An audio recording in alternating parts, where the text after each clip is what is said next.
Welcome to Talking Postgres, a monthly podcast for developers who love this database. I'm your host, Claire Giordano, and in this podcast, we explore the human side of Postgres and databases and open source, which means why do people who work with Postgres do what they do, and how did they get there? I want to say thank you to the team at Microsoft for sponsoring today's conversation. And today's guest is Melanie Plageman. Melanie is a Postgres committer, Postgres code contributor, works at Microsoft. She's actually, I think, technically a major contributor. There's different levels of official recognition there. Anyway, Melanie works at Microsoft on the Postgres open source contributor team. She's an organizer of the PGConf Dev conference, on the talk selection team for POSET, an event for Postgres, and probably several other conferences that I'm overlooking right now. And I am thrilled that Melanie is here again because she has been a past guest on this podcast about a little bit more than a year ago, talking about her process of becoming a Postgres committer. Welcome. Thanks, Claire. I'm happy that I could be here today and to talk about one of my favorite topics. Well, and so with that, we should probably tell people what the favorite topic is. We decided to focus on PGConf Dev, and specifically, I think the episode title is going to be what Postgres developers can expect from PGConf Dev. Does that sound right to you? Yeah, totally. I can talk a little bit about PGConf Dev and what it is, if that is that helpful?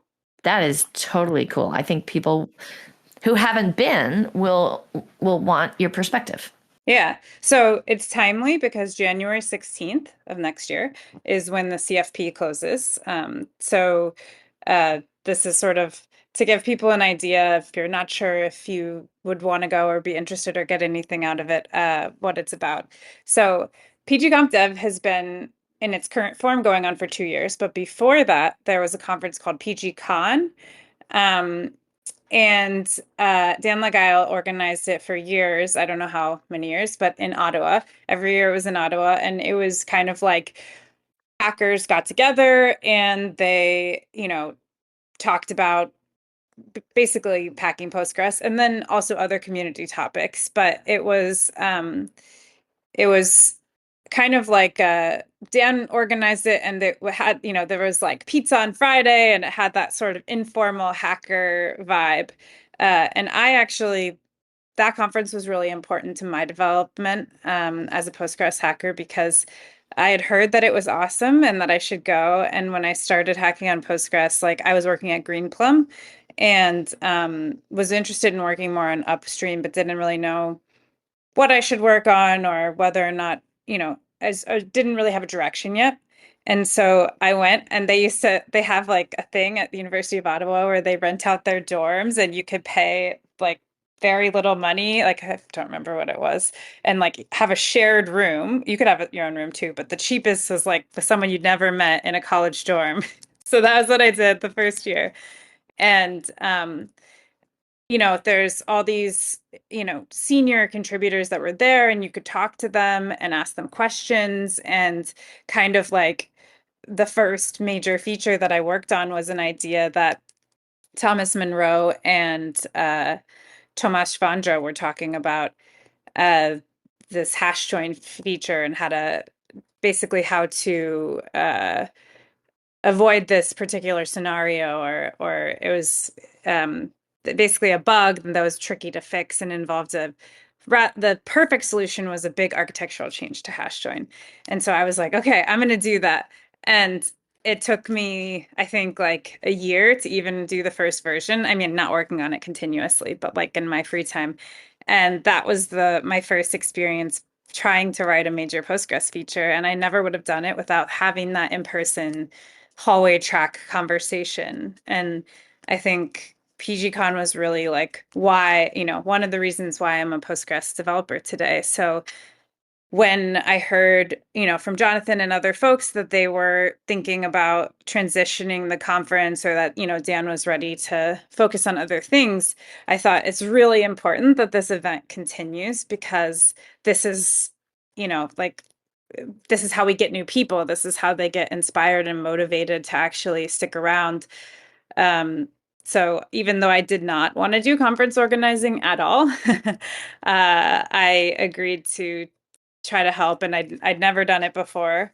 I think my closest brush with event organizing was organizing my wedding, and I had a planner. So um, basically, I was like completely out of my depth and had no idea what I was doing or what was required. Um, I've seen pictures from your wedding. I was not there, but you have showed me some pictures and it looked pretty darn awesome. So, anybody who's getting married in the California Bay Area and needs a wedding planner, you should contact Melanie and get a tip. Yeah, we got married in the Computer History Museum and had a hacking themed wedding and a hackathon at the wedding, etc. So there was actually a surprising amount of overlap between that and and the PG Comp Dev event. Um, so yeah, that's basically the background of how it came about, and it's still today, you know, a lot of the content is focused on Postgres development, but also extensions and the ecosystem and community building. We have all these people, wonderful people in the community that are making contributions other than code to the project. And they also need to get together and inspire each other and talk about what's not going well and come up with solutions for what they could do differently. And I think when this new iteration of the event, one of our goals was to come up with different ways for people to interact, like other than just relying on the people running into each other in the hallway and talking. So coming up with interactive content, like workshops and panels, and finding ways to take things that were happening, like the developer meeting, and democratizing access to it, creating these pathways and these sort of lanes for people who wouldn't necessarily just walk up to a senior contributor and start telling them their feature idea, to actually interact with them, and then ways to create a sort of a corpus of material for teaching and I think introducing at least people to Postgres development and community organizing. And like that's the reason why I still do it, is that I think the opportunities to do the non-standard, not just a conference talk, right? Like getting to have these experimenting with these different types of content and having the goal just be like, let's get people together and create environments where they can come up with new ideas and try new things, and where we can get new people to want to stick around. Like that's a really interesting mandate. It's not a conference, it's like a multimedia experience. So yeah. I love it. Okay, so let's back up for a second. I want to just get some facts on the table as I see them, and then you tell me what I'm missing. So, the PGCon conference that you talked about that used to be in Ottawa transformed or morphed into pgconf.dev is what it's now called. And you're currently planning the third year of PGConf Dev since that cutover or migration, if you will. The first year it was in Vancouver. Last year or earlier this year in 2025, it happens in May. It was in Montreal, and in 2026, it's going to be back in Vancouver. There are about, I don't know, 200-ish people there, although I'm assuming you're planning for growth in 2026. Correct me if I'm wrong. It's interesting. We in After the first year, we sold out the conference, and so we said, okay, like we're probably going to grow in the second year. And then we didn't. Like the attendance didn't grow. So that changes as a conference. You have to figure out which direction you're going. If you don't think you're going to grow attendance, either, you can devote your time coming up with strategies to grow attendance, which I think has merit, right? Or you can say, okay, given our budget and the number of people we can expect to come, how can we make this experience as enriching as possible for those people? And we've kind of taken that strategy. So it's not that we don't want new people to come to it. It's just that there's only so much time. We're all volunteers. So we decided to focus less on, we're still reaching out to people. We're going to post flyers on college campuses, but we're not planning for massive growth right now. Okay. Well, and that's kind of why I was envisioning that it will grow because I know that you're planning on reaching out to college professors and flyers on campus. And I imagine for a student who has taken maybe a grad student or someone who's taken a bunch of database classes, even as an undergrad, if they found out about this, if they knew about it, particularly if one of their professors nudged them to go, I think they would just get a lot out of it.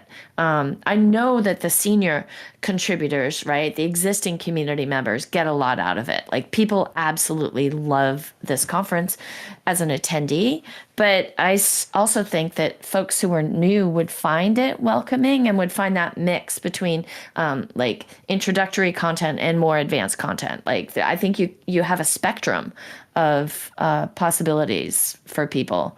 Yeah, it's interesting because we do try to have beginner friendly content. And I would say that it's just very hard to, so we've had it in the past. We had an intro to hacking workshop, an intro to how community development works workshop. And you talk to people after and you say, what did you get out of that? And what we at least saw in the year that we did that was we didn't get much conversions. Like, and we also didn't have people say, we had one or two people say that was good. I enjoyed that.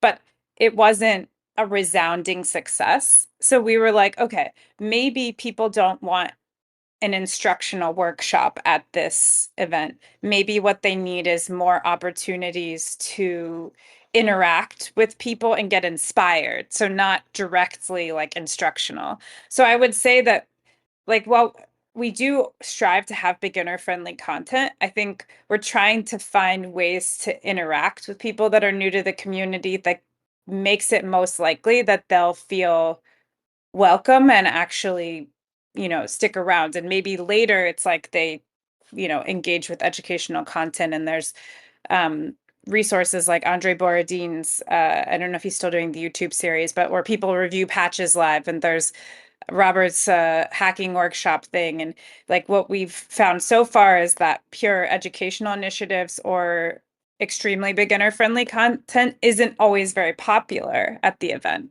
So that's one thing that we're trying, and we would love more feedback about this. And a lot of times beginners will say, well, I want to go to the really advanced stuff because I want to be like, drinking from a fire hose. That's what I want out of this conference. So we're trying to figure out the right balance.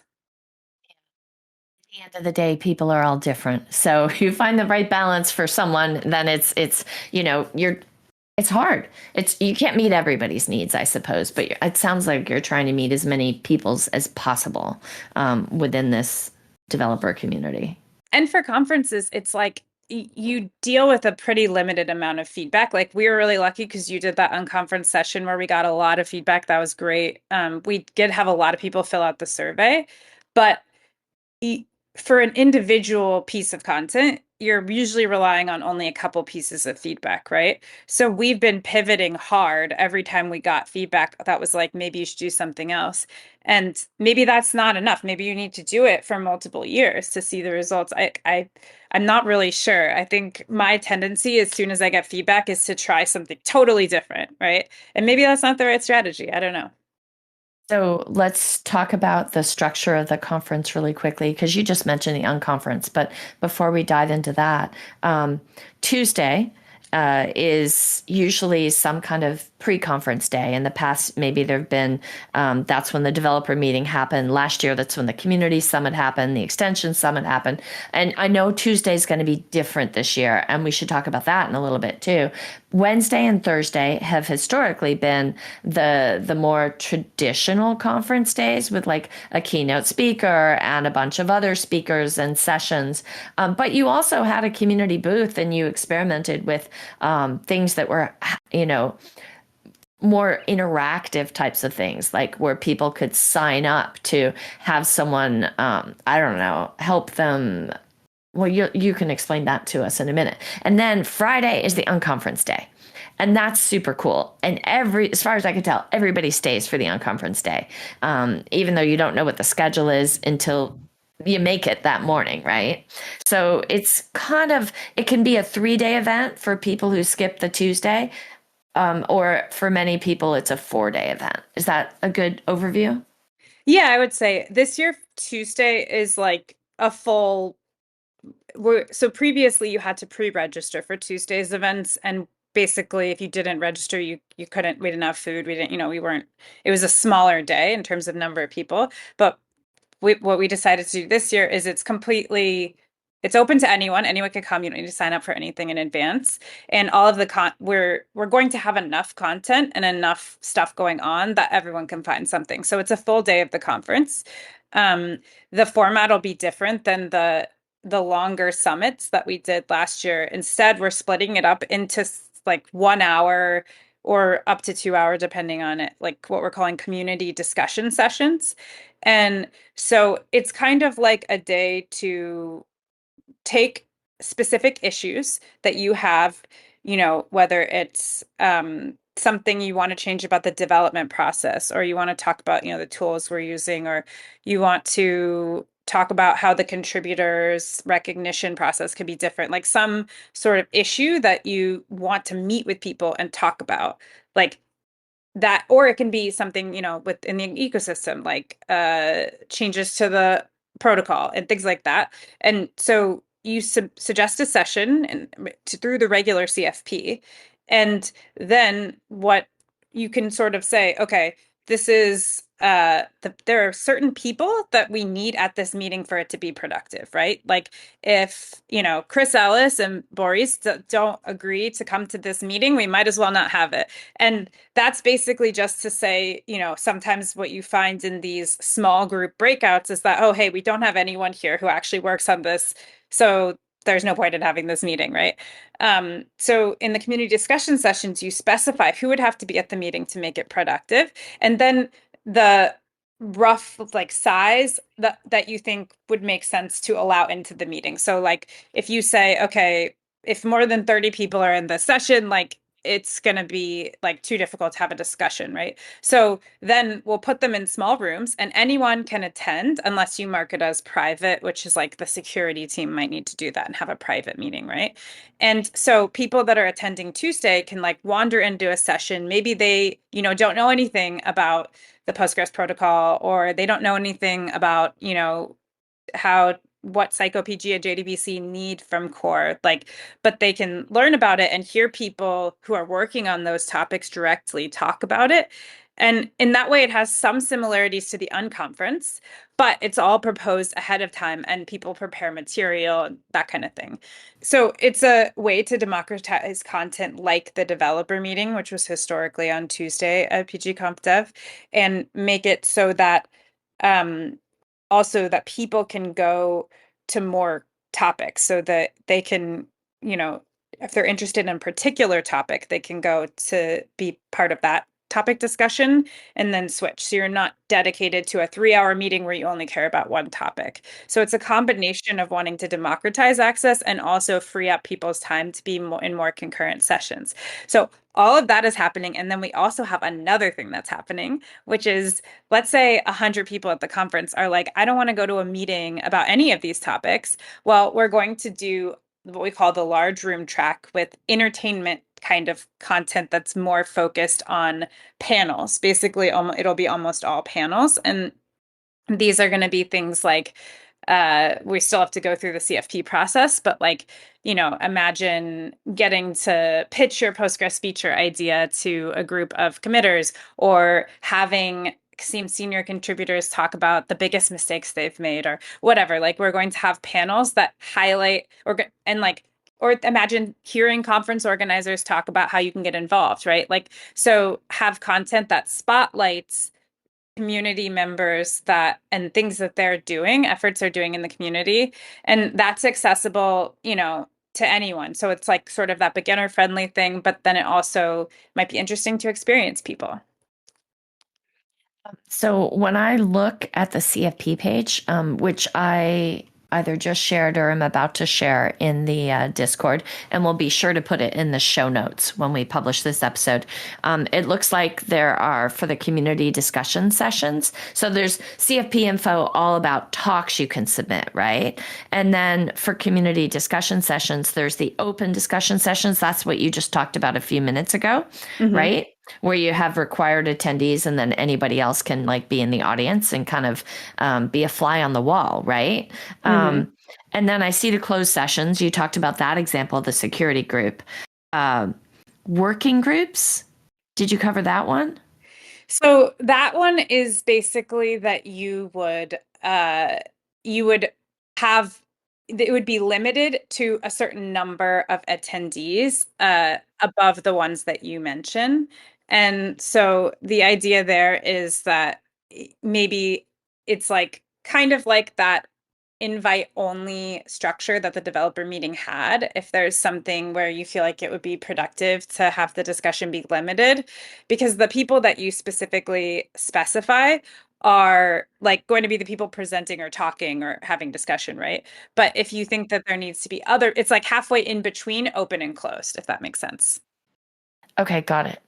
And then there's this more, I don't know if entertainment's the right word, because then when you said that, I imagine like people getting up there with their guitars or, you know what I mean, music, but the panel discussions that people can learn from and that'll be inspiring. And that's like a fourth category, if you will. Yes. Oh, and the other thing about working groups and open discussion. So an open discussion will be more like an unconference session where people can raise their hands and ask questions and weigh in, even if they're not one of the people that's sort of like prepared for the meeting ahead of time and is a key attendee.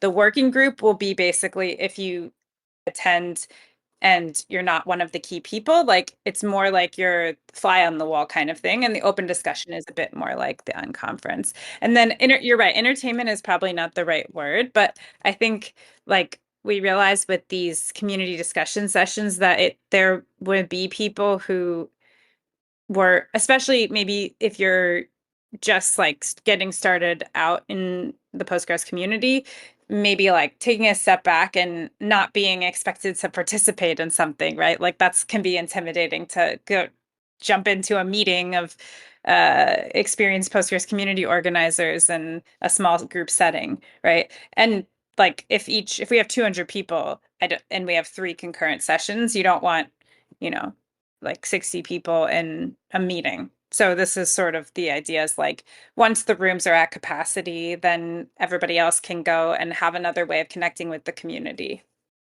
Got it. So when I think about the target audience for PGConf Dev, um, I see three classes of people, and tell me if I'm wrong because you know this way better than I do. I mean, obviously, the first class of people are existing Postgres contributors, committers. They can be code contributors or they can be other kinds of contributors like me. So that's one class. Another class are people who are perhaps new to Postgres as a contributor, as a developer, as a user, and they're just there to figure out like, do they have a future? Do they want a future working on this project? The third class of people are, and I have seen Postgres users who attend, right? They're not contributors today, and maybe they don't want to be beyond like filing of bugs, right? But they still, there's a lot of value to be had by attending sessions and learning about different aspects of, particularly the new releases and some of the new features. Those are the three buckets. Did I miss anything?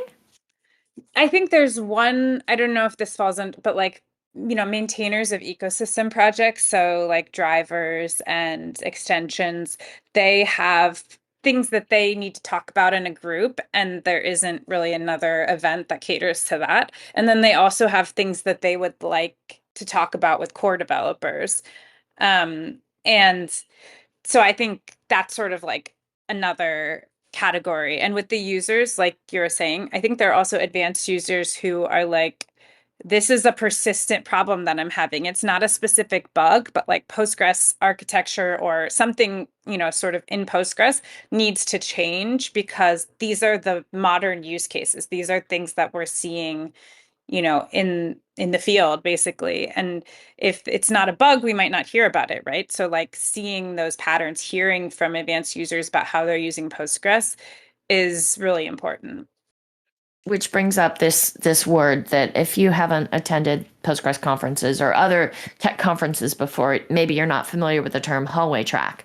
But the hallway track at PGConf Dev is incredibly vibrant and energetic, and I at least feel like I could walk up to anybody, introduce myself, talk to them. And so, yeah, there is that ability for a user to go introduce themselves to somebody who is a committer, is a contributor, and might have an opinion or some ability to influence the future of Postgres. Not everyone feels comfortable doing that. So another thing that's one of our core goals is to kind of create opportunities to break apart cliques of people that already know each other and infuse other people into it. So we're doing like a novice or new to Postgres breakfast where people that either haven't been to a conference before or are new to using Postgres, or maybe they're just new to Postgres conferences, will come, and then experienced community people will be there in a small group setting where they can all talk. We're doing, last year we did something, or this year we did something called the meet and eat, where you sign up and one of the nights you get put in a small group, and we specifically tried to mix together experienced and new people into groups, and you go out to eat to dinner with those people. Um, and the, And can we pause on that for a second? Mhm. Like, what was really cool about that is once you sign up, then you get assigned to a group of people. And the group of people, like mine was like 8 or 9, right? So mine wasn't a crazy big group, but it was big enough that there were definitely interesting people to talk to. And what I like about it is you don't have to figure out how do I get invited to one of these dinners, or you Yes. don't have to find the right person who would invite you. It's the structure is there and it's provided by the organizers, by you guys, and it was really nice. I liked it. Also, usually at a conference, when you're all standing around trying to figure out where you're going to go to dinner, you have a group of 20 people that suddenly are like, we need to go somewhere and we don't have a reservation.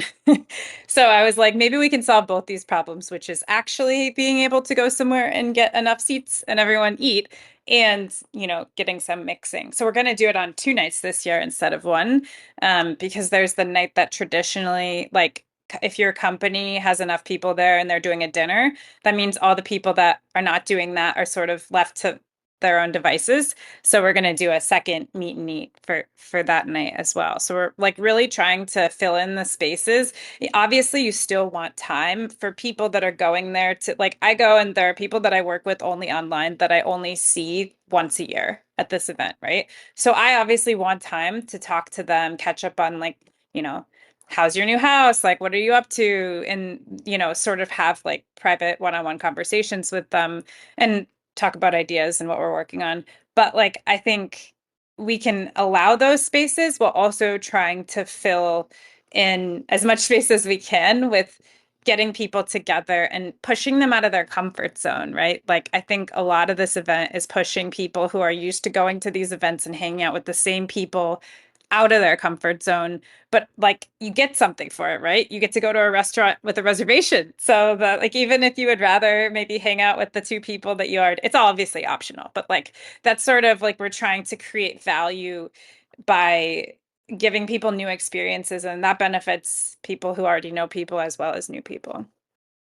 Well, and the timing of PGConf Dev in May, I guess I can't read Dan Lengiel's mind to know why May was selected way back in the day, many, many years ago when it was PGCon. But the timing is pretty perfect for kicking off the development cycle for the next release of Postgres. So by the time you get there in May, PG19 code freeze will have already happened, right? And because that happens in the beginning of April. And so it'll be time to start working on, oh my gosh, Postgres 20. Is that right? Yeah, yeah, yeah, yeah. Okay. No, yeah, no, it's a really important time of year for reconnecting and coming up with like ideas for the next release, right? So, um, one thing that happens at other developer meetings, like the FOSDEM developer meeting, is they spend time looking at okay, what patches are still out there that like we need to figure out if they're going to go in or not go in or whatever. It's more tactical and specific. But at PGConf Dev, like it's that breadth between releases. Obviously, we're still stabilizing we'll still be stabilizing 19, but we like there's all the crazy ideas can come out, right? We can be like, what if we did multi-threading or, and that kind of stuff. Maybe it starts on the list, but like momentum and that at the PGConf Dev this year, like the multi-threading people were like, we should actually make a working group and commit to action items and that kind of thing. And so it's kind of like it's easy if you said you were going to do something, but you never see the people asynchronously to kind of just ignore that thread on hackers. But like if you see everybody in person, it kind of is like, oh yeah, that is important to me. I do want to make sure and do that, and coming up with ideas. And so in the development calendar, it's at a particularly also like what features slipped the release, and it made me sad. Like it's just this time that it's kind of like it's almost like a launch party, I want to say, like even though it's not really launching, because we don't have anything like that in the community, right? We don't do parties when a new release of Postgres comes out. So it's kind of like that time where you do the things you might do in a traditional like project, um that to celebrate, to mourn, to get together and figure out what's next. And I think it works for non-code contributions too. Like, what do we want to do differently in the next development year also works for non-code contributions. I mean, I know that I worked the hallway track last year looking for future podcast guests, right? Getting people's ideas about what episodes really resonated with them and who else do they want to hear from. And I got a whole bunch of good ideas from people who were there. I have this quote in front of me that's actually from you, Melanie. And it was from the trip report that I wrote internally at Microsoft after going to PGConf Dev last year. And it wasn't just my trip report. I was trying to represent like our whole team of open source contributors for Postgres. And I just want to read it out loud. I hope it's not too long. Those of you on the Discord chat, let me know if it was worth it or not. But you told me PGConf Dev is at the end of the development year and an opportunity for us to reconvene, reflect on our missteps, and feel less alone when sharing those missteps, and get excited about what we're going to work on in the next year. It's a chance to find out how everyone is doing and to connect on a human level, to find people who are interested in the projects we want to work on in the next year, and convince other people who are planning to get in the way of those projects to reconsider. It's a giant mix of negotiating, celebrating, planning, mourning, educating, and inspiring. You said that. Yeah, well, that sounds better than my rambling just now. They're both good. They're both good. I just like that mix of negotiating and celebration and planning and mourning. I mean, there are all those dichotomies and different sides of different coins that are happening together. And we don't have another venue for that, right? Like when else would we all do? You can't really do that stuff remotely. Like how would you, do that? It wouldn't, I mean, some of it maybe like tactical specific stuff, but it's an emotional thing, right? So, on the chat, Boris Mejias asked a few minutes ago if you could help him understand the difference between, say, PGConf New York City, which is a very, I think, user-centric conference, although it has a lot of committers and contributors who were there as well, and who are speakers typically. PGConf New York City versus PGConf Dev. Yeah, People understand. I think Tristan's answer is good, and basically, yeah, it's the all every other Postgres conference is more user focused, but I think there's actually a distinction that I like even more because there might be content from users at our conference. It's that other conferences are more outward facing. I know PGConf EU did do a community day, but like this conference is about the people making Postgres and the Postgres community. So everyone is welcome, but they're welcome with the idea that like you're going to do work, right? You're not there to, you're there in your, I guess you're there in the role of like contributing to the community. So if you contribute by just talking about how you use Postgres, that's okay too. But the whole point of it is it's like for the community internally to try to make ourselves better. It's like a community development, sort of like if you have a retreat for work or whatever, where you're like, let's all connect more, let's figure out what's next. It's that. It's not to try to convince more people to use Postgres. It's to try to figure out how we can make Postgres better. So nobody's selling Postgres at this conference, and there are no booths. Yes. So people sponsor. Microsoft is going to be a sponsor this year. Some of the other hyperscalers and Postgres companies are too, of course, because we know that this collaboration that happens at this event has to be funded somehow, right? So companies step up, but companies don't get a direct transactional benefit from the sponsorship at this conference. There are no booths, there are no scans, there's no sign that we get to put up, as far as I know, that advertises our Postgres database services. But the benefit we get is, of course, the fact that it contributes to the health and the future of this community of people who work on the project. And anybody who's in the business of Postgres, and there are a lot of companies. I mean, I think Postgres is it's a multi-billion-dollar industry, and anyone who's in that business knows that you've got to support the upstream project. You have to fertilize it, nurture it, grow it, invest in it, and that's part of what sponsoring PG Conf Dev gets you. Yeah, and I tell people it's like, would your office cancel the yearly project planning meeting where you decide your roadmap? Like, it's not that simple because there's no roadmap, right? It's an open source project, and we do, that's what's great about it. It's chaotic and it's not top down. But like on some level, we don't have any other project planning meeting, right? Like we don't have any other discussion where we're all in person. There's nothing. So like, why would you, as a company that relies on Postgres, not sponsor the event that's the closest thing to that happening? You know? So, yeah. Yeah. So if you're listening and you don't know if your company, your business, your project is a sponsor yet, you should go. I'll make sure in the show notes to include the sponsorship link. And so you could look into that. And of course, there's different levels. And I'm not meaning this to be a sales pitch. First of all, I'm not part of the organizing team for PGConf Dev. I'm not on the talk selection team. I will volunteer as we get closer, and I like to take pictures of speakers. So that's probably the way in which I'll volunteer. Oh, you're hiring a photographer this year for one of the days, though. Yes. Okay. Wait, before we keep going, and because I know some people might drop it too, I wanted to answer Boris's question about, or two things that he said on the chat. Okay. So one of them was he mentioned the debates they did at PG Day Lowlands, and I talked to Dirk about this because I thought that was a really interesting format. Dirk Van Veen. Yeah, and we discussed like if so he can't come to PG Comp Dev, he said. But because we're in the CFP process right now, so anything like that debate idea would have to go through the normal CFP. That's kind of how we're trying to make it fair, even for content that we're kind of soliciting.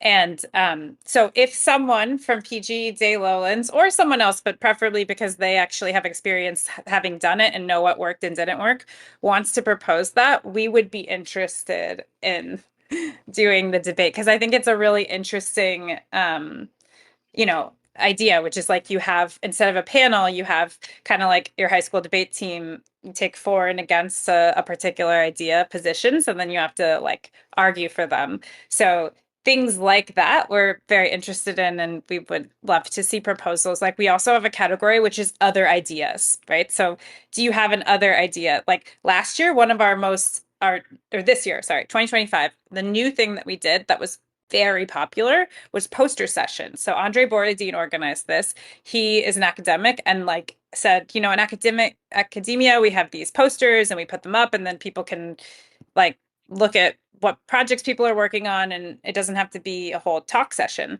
And people loved them, and we're doing it again, but we're making it even bigger. So even if you don't attend the conference, if you can't make it, you can have a poster for your project or your initiative or whatever. We'll print them out, we're going to feature them, and we're going to have time where people can go and talk to the poster like owner. Like they'll stand by their poster if they're there, and you can ask them questions. And so that's something that we've got great feedback about, and we're like, okay, let's blow this up and make it bigger and a bigger part of the event. Is there going to be a separate like call for posters, or Yes, what's the yes. timing on that? Yeah, that'll happen after the main CFP closes. And they all go on the website too. So last year's, all the pictures of all the posters are on the 2025 website, and the 2026 will go on the website too. And so it's a great way if you're not going to be there and you want to, talk about something you're doing, or like it's also for if you have a patch and no one's paying attention to it, or like it's kind of this um, this way to get people engaged with your content. So that's a new thing that we're doing. And there's like other things, like we do a run, like Yuri organizes a run where he plans a route, and you can walk or whatever pace you run and go on that. And like any new ideas for different types of content and like ways to engage, we're looking for that. So you can submit anything. There's just like an other ideas category, so you could submit it to there. I love it. And the other thing that was asked was about anniversary celebrations of Postgres. So, um, Drum roll, drum roll, drum roll. yeah, so 30 years of the open source project, 40 years of the Postgres like code base, or, Technology. yeah, technology. So there may be some other community anniversary celebration. Like I know there are people that are talking about it, working on it, whatever, but that we are definitely going to do things to celebrate it at this event.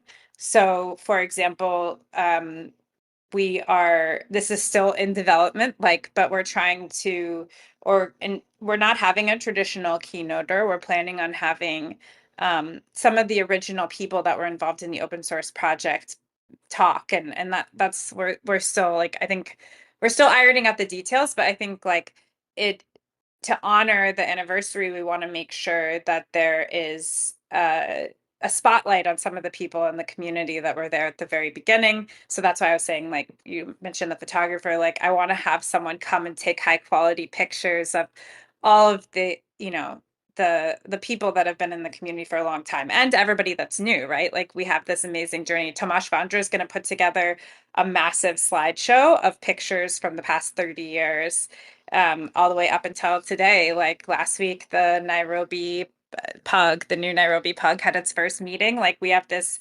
huge journey with this giant global community. So if you have photos that you want to share and have in the slideshow, send them to Tomasz Vandra. We're going to project it either on the wall or have it on like a screen. We're also working on special stuff like special swag for the anniversary, and then other opportunities to sort of commemorate and engage with it. So it's a lot of TBD, but we're definitely going to be highlighting it.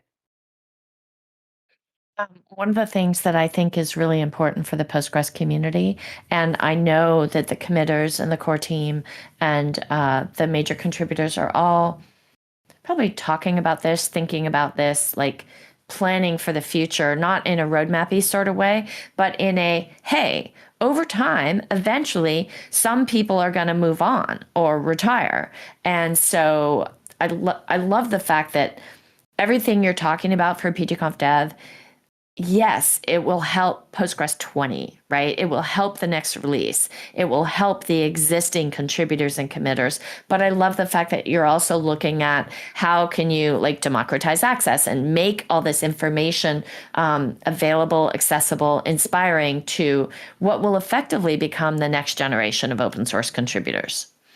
And I think that's important, and you know that because that's one of the goals for this podcast, right? It's unstated. You don't find it when you go to talkingpostgres.com and you look at the episodes. It doesn't say that our goal is to nurture the next generation of open source contributors and committers, but that is one of the unstated goals. Like I want this to be interesting to you, Melanie, and to other Postgres contributors and users, but also to people who are just getting involved, to give them that peek behind the curtains, if you will. And I think there's a lot of people that are, you know, in the ecosystem. They're working on a project that is related to Postgres, and we haven't like quite sucked them into the main Postgres community and got them involved in event organizing. And there's all these app developers, right, that are using Postgres, and like they also could have a voice and add value to the direction of Postgres. So like when we're talking about expanding, I think, you know, the event, like we do want even more perspectives, right? So one thing that we're like, as we're talking about the CFP, if you're like, well, I'm not a Postgres developer and not a conference organizer, like, could I submit a talk? Um, you totally can. So like I mentioned that we want the perspective of, so you just think of it from the perspective of like, I'm a user. So here are things that I wish would be different about Postgres. So like, as you're thinking about your talk proposal, thinking about how to frame it so that it's about making Postgres or making Postgres community. There are people that have, you know, submitted talks about like, I think this process should exist in the community for recognizing contributors, or I think we should have a foundation, or I think, you know, whatever. Like the angle of your talk is like, this is what the Postgres project like needs to be, or this is my idea for what I think it should, how it should be, or how it should be different, or how it could be better, right? And those perspectives are really important. Like I think Chris just mentioned that not, you know, app devs don't always feel comfortable submitting.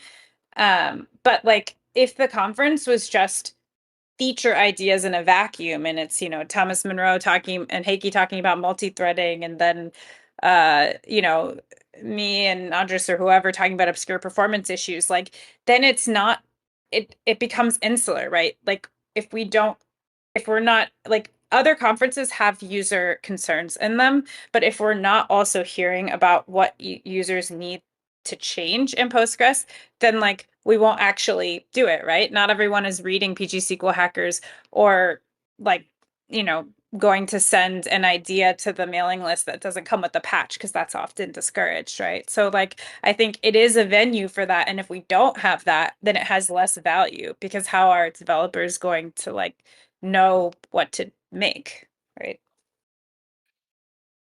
What's interesting is this notion of imposter syndrome. To me, it's something that so many people feel. A lot of people don't say it out loud. A lot of people don't admit to it, but it's just so easy to feel that way. And to hear Chris talk about, you know, not feeling quite comfortable pitching a talk for a PGConf dev, Chris is brilliant. He has so much insight to share about how he uses Postgres and what he needs, and like stories to tell about failures and successes and requirements. And like, if Chris can't submit a talk proposal, I don't know. It's just, it boggles my mind sometimes.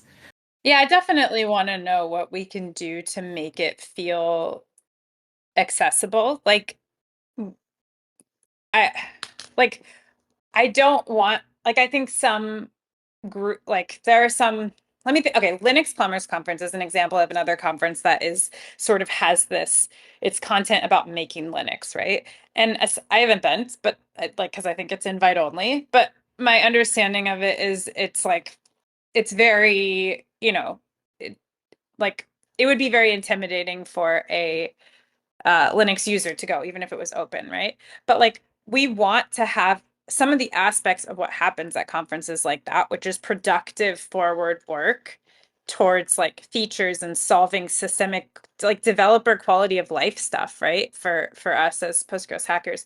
But like that is only half the picture, right? I would be really sad if our event was something that, like I just said, it doesn't have the perspective of Postgres community organizers and, you know, app developers and users. And like, because we would be missing that. This conference has these two purposes. I mean, I guess three, if you consider growing new people. Like, one of its purposes is to figure out how to move forward on new work in the database. But another is to figure out what should we be working on. And you don't get that without other perspectives. Letting that sink in for people, hence the blank space. Okay, so if you're listening and you want to attend and you work, like some people work for a boss or for a company where they just tell their boss, I want to attend and it's all paid for and no business justification needed. That's cool. But some people need to write up a paragraph of business justification in order to get their boss's support to attend and to travel. And maybe they have to get a visa and fill out some forms and things like that. So for me, what I wrote up last year after in this trip report that I mentioned a few minutes ago is I wrote, it's where the next release begins. It's where decisions get made for the project. It's where the next generation of contributors is nurtured. It's where our Postgres contributors refuel and reconnect. And I just wrote down those 4 points, but you're mentioning even more points than that. So, and we also have a travel grant this year. So there's an application. If you go to attend on the website and then click travel grant, it describes it and has an application. But it for people that are like, you sort of have to have the intent to contribute to Postgres or be contributing, like one of those things, to be eligible for it. But the idea is like not everyone's employer is going to pay for them to go. So it covers hotel and the conference ticket, and then in some cases we can cover flights. But it's the idea is that like we want it to be accessible. I think also, I don't know if people notice, but the price of the conference is much lower than last year. So our 2026 will be 350 Canadian, and it used to be 500 Canadian. So like we are, as soon as we got, sponsorship dollars, we were like, what can we do to make the conference accessible? Like, how can we make it so that more people can come to the event? So we have the travel grant, the ticket prices, we've lowered the ticket prices. So we're really trying to make it something that more people can attend. The location is Simon Fraser University, which I guess the acronym is SFU. Is that right? And it's right in Vancouver, so there's a ton of nearby hotels. I mean, I know some people prefer Airbnbs, but for me, I stay at Marriott's. There's a whole bunch of Marriott's in the area, walking distance even from this. Lots of coffee shops nearby. And one of the things is Vancouver's like more expensive for hotels. It's not cheap. So I think in our hotel blocks, like having the travel grant for that should take away one of the big barriers to attendance, we think.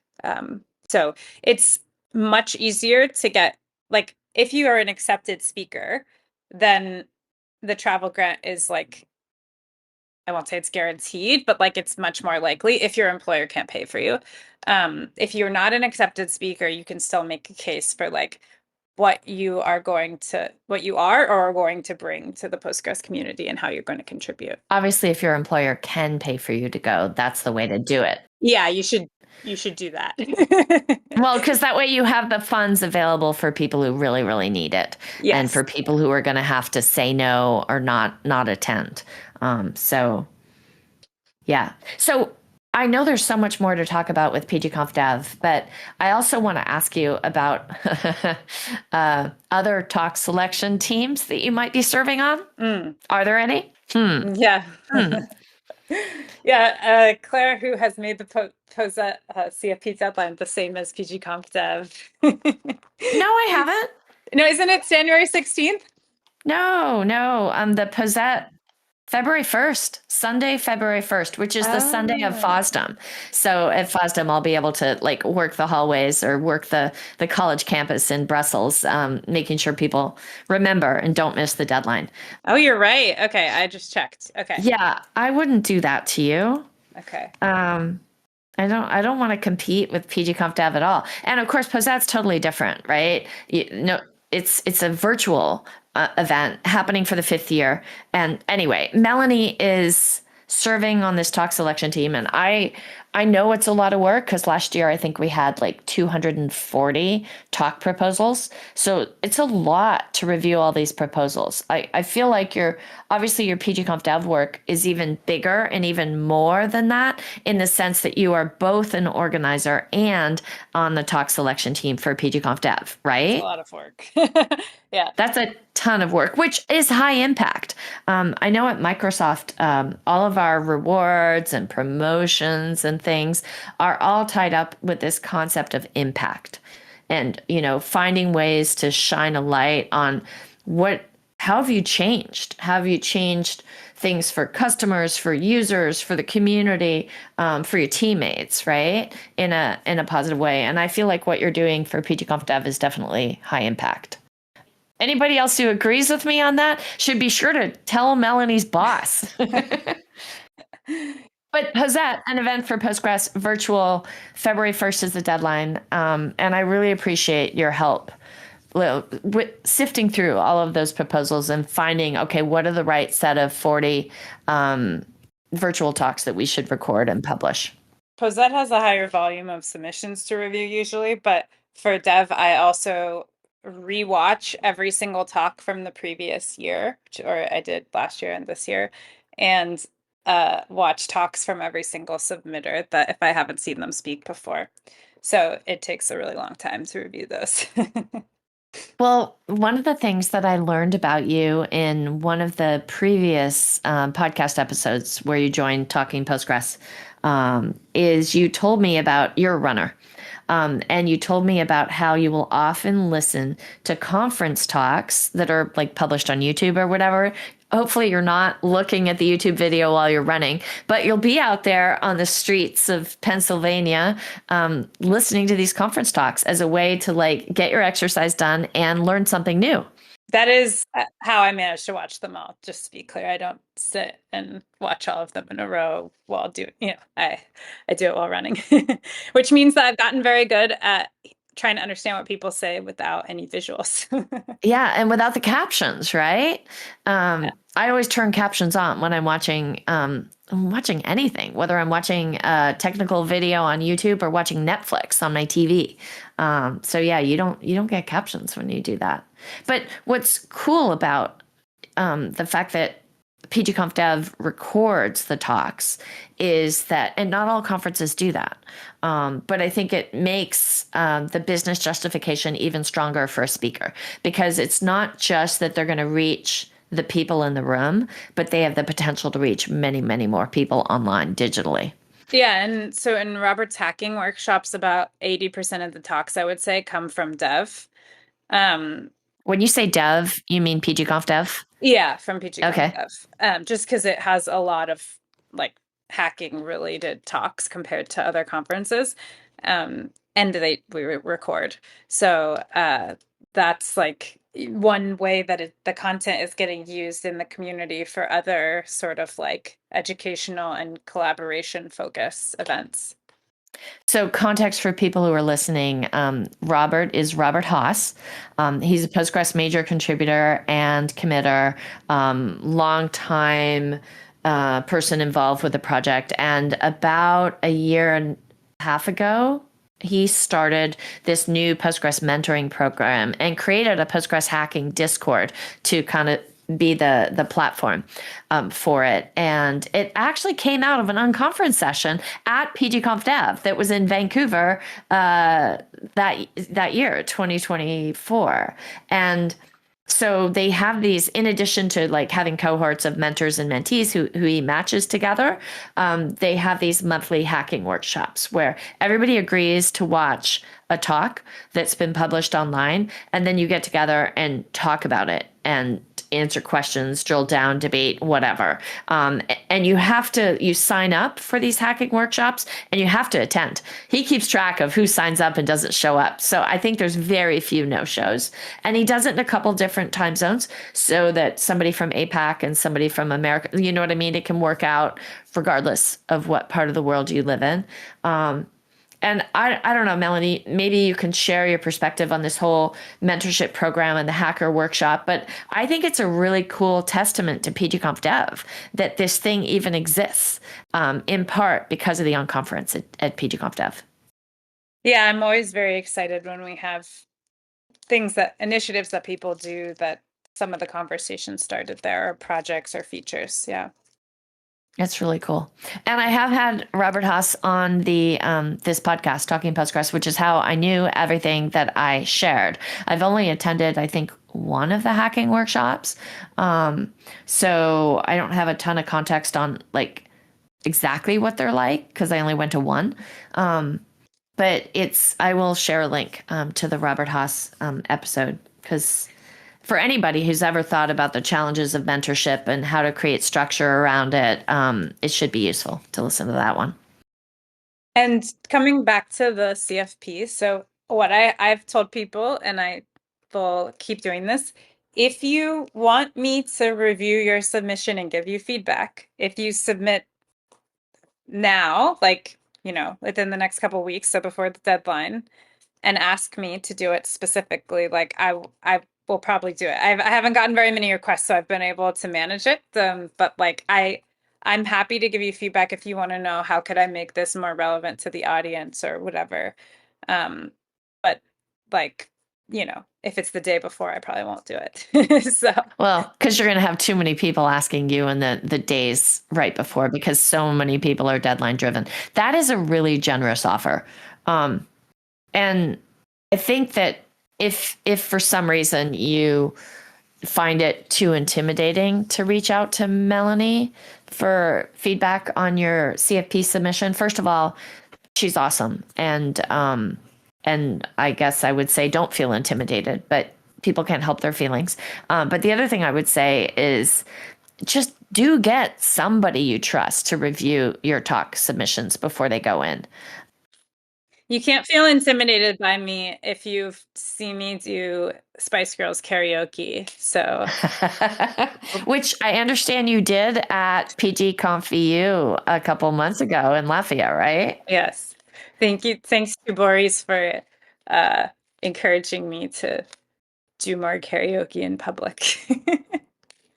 So, Um, So there's another question from Boris on the chat asking you had mentioned earlier that when you are coding, you like to get in the zone, if you will, and you don't check messages or notifications at all, which is great.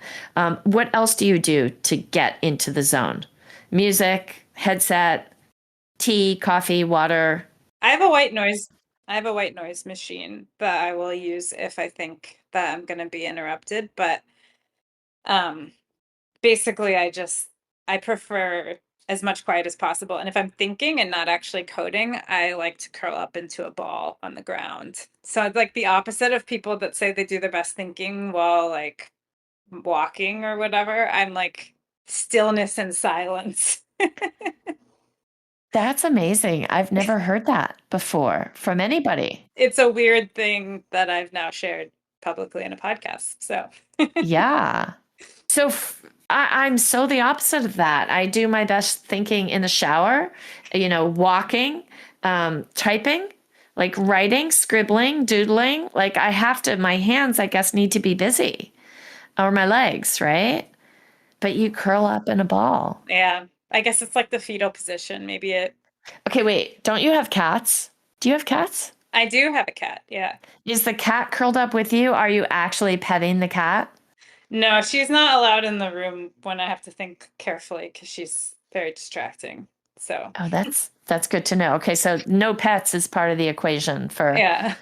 deep thinking too.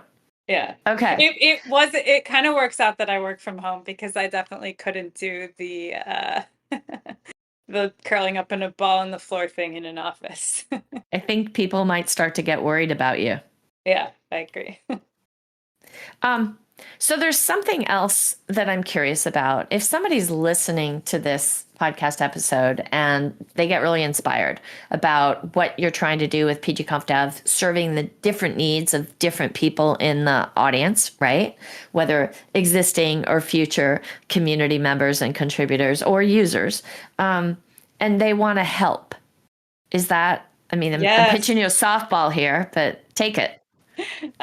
We really love volunteers. So there's a lot to do when it gets closer to the event. There's some things to do now.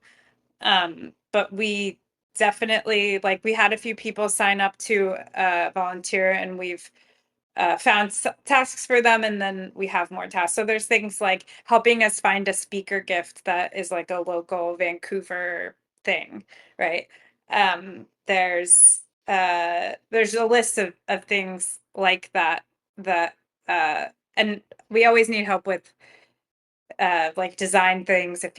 Yeah, it's pretty hard to get design volunteers, but like there are lots of things that go into the conference and we need help with all of them. And if you aren't free in advance, then on site we need tons of volunteers for being room hosts, and then thing like set up and tear down, and just like any other conference. But we also have sort of like unique opportunities. Like we have the novice breakfast, or we're probably not going to call it that, but the new to Postgres breakfast. Like we'll need experienced community people to meet and greet and network and interact. And that one's, I think we're going to probably get a good number of students at that, right?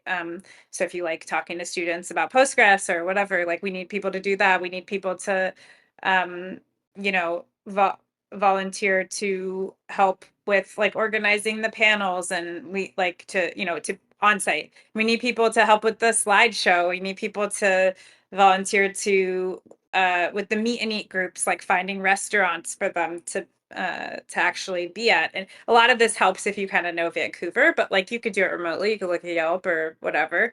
Um, so there's tons of stuff. We need someone to, we have the t-shirt design almost finalized, but we need to order it and do the size breakdown, like all of that kind of stuff. So there's normal conference stuff, and then there's stuff that's kind of specific, like to the interactive content. Like we need people to lead meet and eat groups, right? So there's a lot of opportunities. So you can totally reach out to me, or there's a PG Conf Dev Discord, which I feel like we should have linked here. I totally forgot about that.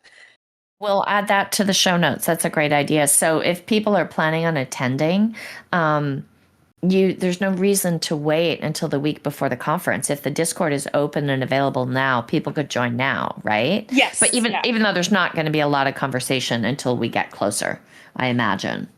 Is that right? Right. We won't be spamming you. Like you won't have to worry if you join that there'll be notifications all the time. But we do put like big announcements like, okay, the CFP's open, that kind, and you can follow us on social for that too. But so there'll be stuff like that. And then once it gets closer, things like coordinating, your meet and eat group, or whatever like special things you're going to in the actual event. Like there'll be basically like birds of a feather groups and things like that. All the collaboration will be there, and you can contact all the organizers are on there as well. Okay. So you just said you can follow us on socials. So we'll add links to the PGConfDev LinkedIn account, Blue Sky account, Mastodon account. Are those the three primary ones? Am I right? We still have, I think we still have X as well, but Okay. the primary one, I say LinkedIn is our most popular platform. Yeah. Um, so So definitely follow there, or whichever platform you're on. That's a good way to stay in touch. You just pitched me a softball. You didn't realize it. You didn't do it on purpose. But I want to take advantage. You mentioned design. So for anybody who likes the PGConf Dev logo, I just want to point out that the designer for that is someone named Isaac Alves. So I work at Microsoft, and Isaac's company, Mux Williams, we hire them to do various and sundry things, and so we asked Isaac to create that logo. He actually created like 5 or 6 different ones that we offered to PGConf Dev, and the one you're using is the one you picked, obviously. And I just think it's absolutely gorgeous, and it's everywhere on all of your social platforms, website, T-shirts, everything. we just love what he came up with, and he's helping us with some of the anniversary content like design too. So Yeah. So shout out to Isaac Alves. And in fact, in that Nairobi meetup that you mentioned, that just happened, I guess a couple of days ago or last week or something, one of the LinkedIn posts, which I will include in the show notes, has a picture of, was it Monica, wearing a PGConf Dev t-shirt, like front and center on that post, which I thought was kind of cool. yeah, that was awesome. And she talked about her experience going. So and like one of the things people said who went was like, oh, you made this conference sound so cool. So I was happy about that. So if you're still listening to this episode, you made it all the way through and you're here, then you probably care about Postgres, and maybe you're even interested in PGConf Dev.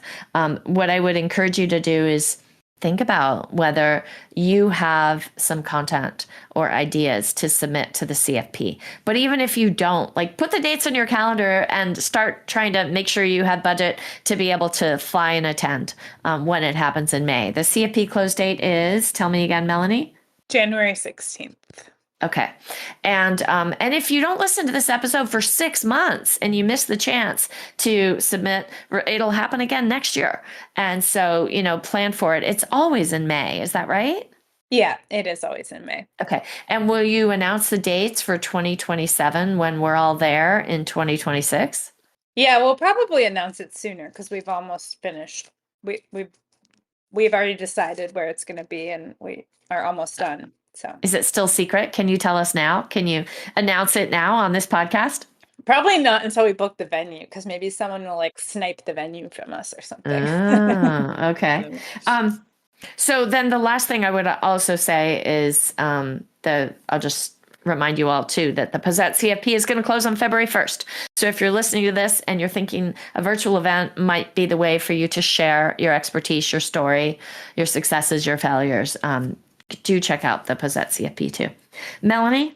Thanks for the opportunity to talk about this, Claire, because I not very many conferences get to have a podcast episode about how you should submit to their CFP. So I knew that you would have a lot to say about this conference, and it's important. I think it's important to the project. So I am super happy to dedicate this podcast episode to PGConf Dev and to you.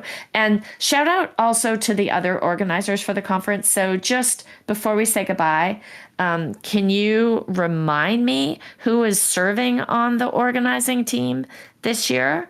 sure, yeah. Okay. So it's the same organizers as last year, except for Gwen is new. So Jonathan Katz and me and Paul Ramsey and Steve Singer and Robert Haas. And then Gwen Shapira joined us this year. And also my husband, Kai Ting Chen. He's a Postgres user, but hadn't been involved in the community really. And then he saw how much work it was for me, and he was like, okay, I'm gonna join. And he's takes an engineering approach to everything, and he's like, you guys can be more efficient. I'm gonna make you more efficient, and then it'll take up less of your time and you can hang out with me more. So that was his agenda. But now it's cute because he has like, he goes to events and he has his Postgres people that he knows and hangs out with, and they're different people than I hang out with. And so it's been really cool to see that.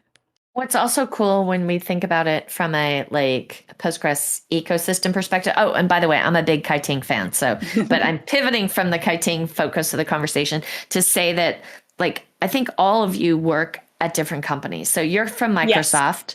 Yes. Jonathan Katz is at Databricks now. Yeah. Gwen's at Nile. Paul is at Crunchy Data, which was acquired by Snowflake. So I should say Snowflake. Robert Haas works at EDB, and Steve Singer works at Nav Technologies. And Kai Ting, it says Domino Data Lab. Is that right? Yeah, he started there a couple months ago. So yeah. Okay.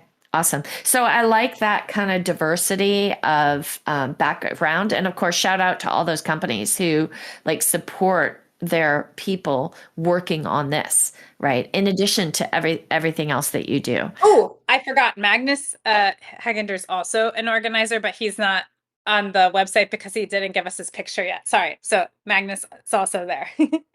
Oh, okay. He is critical to all of our tech infrastructure for the conference. So very important.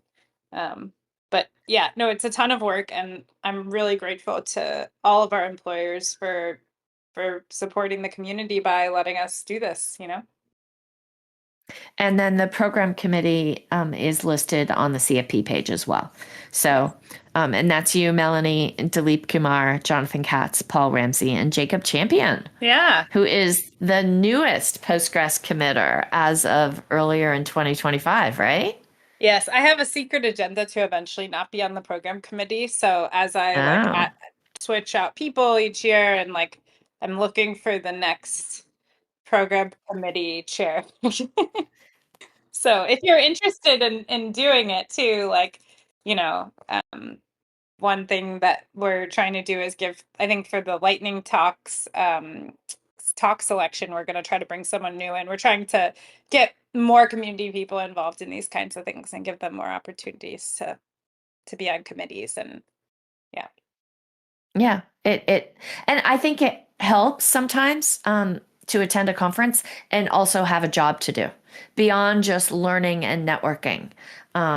So if you have something that you're volunteering for, or a panel that you're hosting, or a committee that you're serving on, some way that you're helping, I don't know, it's like an additional sense of purpose, adds to the business justification, if you will.